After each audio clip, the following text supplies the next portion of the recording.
Hello students, this is Jyoti Saha from Kids Art School. Today we will continue our chapter 5 acid, base and salts.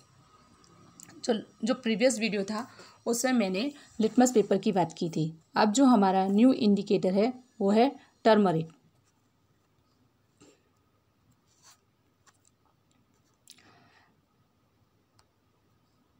Take a tablespoon of turmeric powder, add a little water and make a paste. Make turmeric paper by depositing turmeric paste on blotting paper, filter paper and drying it. Cut this strip on the yellow paper obtained.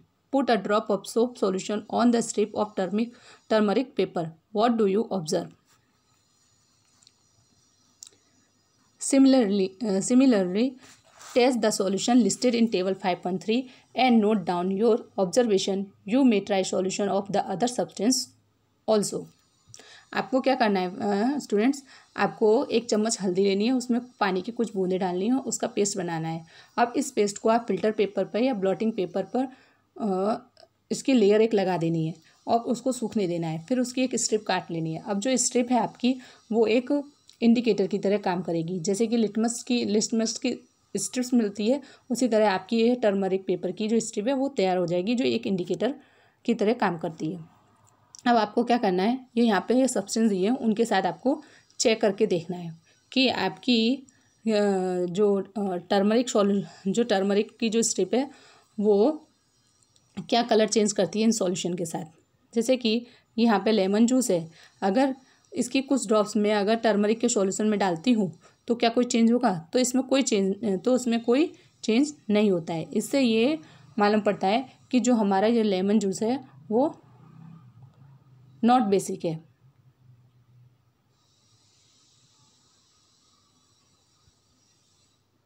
Okay, तो जो turmeric होता है वो हमेशा उन्हीं substance को identify कर सकता है जो बेस होते हैं. जो नेचर में एसिडिक हैं या न्यूट्रल हैं उनको आइडेंटिफाई नहीं करता है, क्योंकि उनके साथ उसका कोई कलर चेंज नहीं होता है.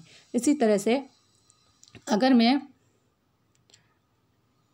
ये लूँ शुगर लेती हूँ तो क्या होता है, शुगर इसकी कुछ ड्रॉप्स में डालती हूँ यहाँ पे टर्मरिक सॉल्यूशन में, तो भी क्या होगा, तो कोई भी कलर चेंज नहीं होगा.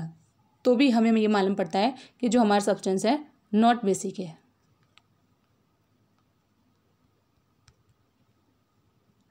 लेकिन अगर मैं लेती हूँ बेकिंग सोडा लेती हूँ और उसकी कुछ ड्रॉप में अगर टर्मरिक सॉल्यूशन में डालती हूँ तो मेरा कलर चेंज होकर क्या हो जाता है,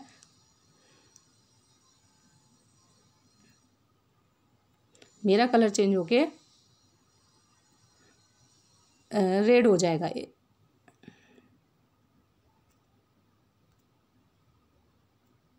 रेड कलर का हो जाएगा. तो इससे मुझे ये आइडेंटिफाई होता है कि जो मेरा सब्सटेंस है अब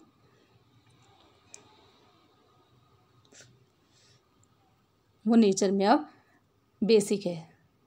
यानी जो मेरा बेकिंग सोडा है वो क्या हो जाएगा, मेरा नेचर में बेसिक है. यानी मैं टर्मरिक के द्वारा ये आइडेंटिफाई कर सकती हूँ कि मेरा सब्सटेंस नेचर में बेसिक है या नहीं है. अब जो हमारा नेक्स्ट टॉपिक है वो है China rose as indicator.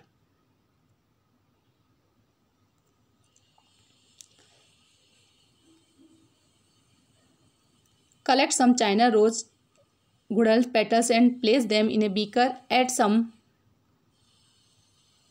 warm water. Keep the mixture for some time till water becomes colored. Use the colored water as an indicator. Add the 5 drops of indicators to each of the solution given in table 5.4.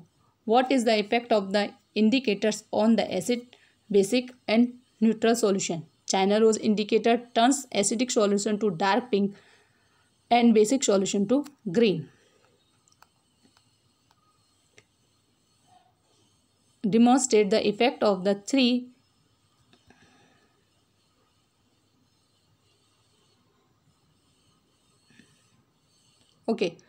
तो अब हमने अपने को क्या करना है, ये China rose है उसको गर्म पानी, चाइना रोज़ की जो पेटल्स है उसको गर्म पानी में डाल देना है। अब जब वो गर्म पानी में डल जाएंगी तो वो अपना कलर छोड़ देगी, और कलर छोड़ देगी तो उसको हम छान लेंगे। जो हमें जो कलर मिलेगा वो हमारा किस कलर का होगा, वो हमारा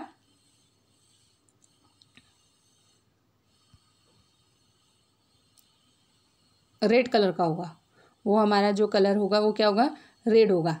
अब जब हम कोई भी ऐसा सब्सटेंस डालें, कोई ऐसा सब्सटेंस डालें जिसके डालने के बाद जो हमारा जो चाइना रोज जो रेड कलर का है वो कलर चेंज करके हमें डार्क पिंक कलर दे दे, तो इसका मतलब है कि वो हमारा सब्सटेंस एसिड है।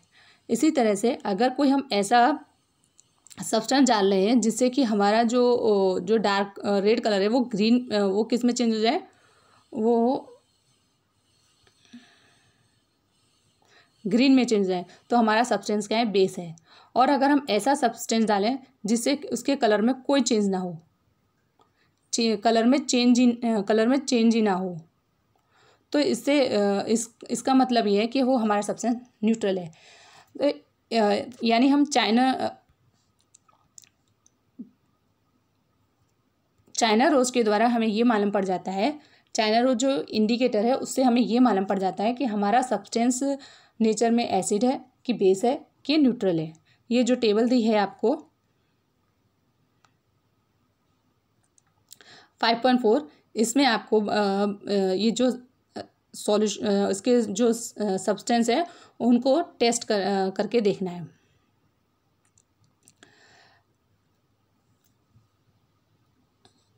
यहाँ पे मैंने शैम्पू की कुछ ड्रॉप अगर मैं चाइना रोज के सॉल्यूशन में डालती हूँ तो ये इसका जो पहले कलर था वो क्या था, रेड कलर का था। ओके, ये रेड कलर का था। लेकिन जैसे ही मैंने इसकी शैम्पू की कुछ ड्रॉप डाली तो उसका कलर कैसा हो जाएगा, उसका कलर डार्क पिंक हो जाएगा। तो इससे मुझे ये मालूम पड़ रहा है कि मेरा शैम्पू जो है एसिड है नेचर में। अगर मैं ये सोडियम हाइड्रोजन कार्बोनेट सॉल्यूशन लूँ, यदि सोडियम हाइड्रोजन कार्बोनेट सॉल्यूशन लूँगी तो मेरा जो तो ये तो रेड ही था, ये चेंज होकर मेरा कौन सा कलर हो जाता है, ग्रीन हो जाता है। इसका मतलब ये है कि ये मेरा सब्सटेंस कैसा है, नेचर में बेसिक है। अगर मैं शुगर सॉल्यूशन लूँगी तो मेरा ये तो सब्सटेंस रेड ही रहेगा, लेकिन इसमें कलर में कोई चेंज नहीं होगा, कलर में मेरा यहाँ कोई चेंज नहीं होगा शुगर सॉल्यूशन के साथ। तो इससे मुझे ये मालूम पड़ता है कि जो मेरा ये सब्सटेंस है शुगर सॉल्यूशन वे न्यूट्रल है। यानी चाइना रोज के द्वारा हम आइडेंटिफाई कर सकते हैं कि हमारा सब्सटेंस एसिडिक है, बेसिक है या न्यूट्रल है।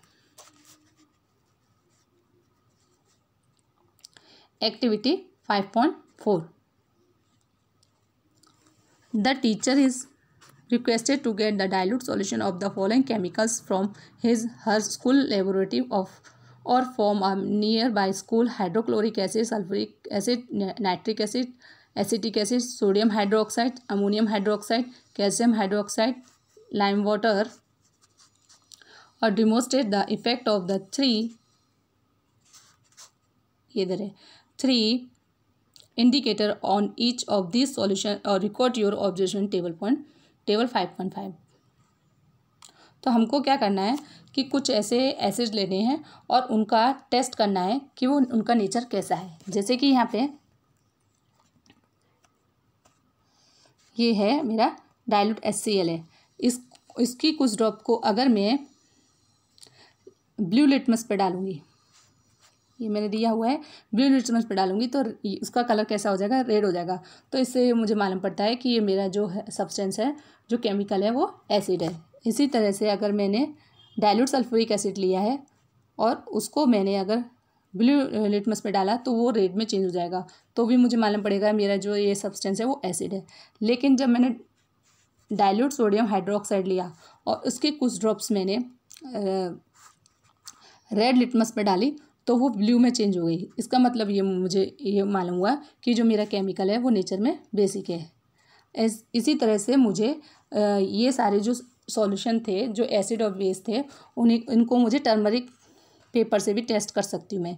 तो अगर जो पहले जो 2 सॉल्यूशन थे उनमें तो कोई इफ़ेक्ट नहीं है तो मुझे ये नहीं पता, मैं ये नहीं कह सकती वो एसिड है कि न्यूट्रल है।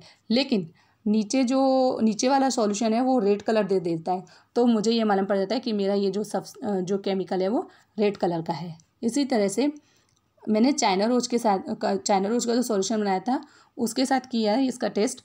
तो पहले तो वो डार्क पिंक कलर दे रहा है, हाँ, तो ये यानी इसका मतलब ये है जो मेरे सब्सटेंस है वो जो ये 2 केमिकल है वो एसिड के है, और जो लास्ट वाला है वो ग्रीन कलर दे रहा है।